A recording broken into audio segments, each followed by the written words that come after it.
নমস্কার। এক অত্যন্ত মানবিক প্রশ্ন কিছুদিন আগে হ্যান্ডেল এক্সে আমি একটি ভিডিও শেয়ার করি, যেখানে আমি প্রধান পিএমও কে ট্যাগ করি। আমি আসানসোল দক্ষিণের বিধায়িকা অগ্নিমিত্রা পাল, হেলথ মিনিস্ট্রি এবং মিনিস্ট্রি অফ স্টিলকে ট্যাগ করি।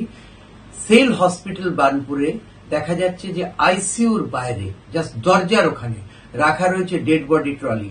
তো আমার প্রশ্ন ছিল, যে মানুষ ভর্তি হচ্ছে তার বাড়ির লোকের কি মানসিক অবস্থা হবে? এই বিষয়ে কোনো ব্যবস্থা আজও নেওয়া হয়নি। উল্টে দেখা যাচ্ছে আসানসোল রেলওয়ে ডিভিশনাল হসপিটাল, সেখানে যত্রতত্র নোংরা, সারমেয়রা রয়েছে, তারা সার্জিক্যাল ওয়ার্ড, ওটির আশেপাশে ঘুরে বেড়াচ্ছে।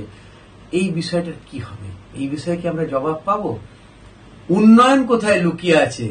জবাব চাই, জবাব দাও।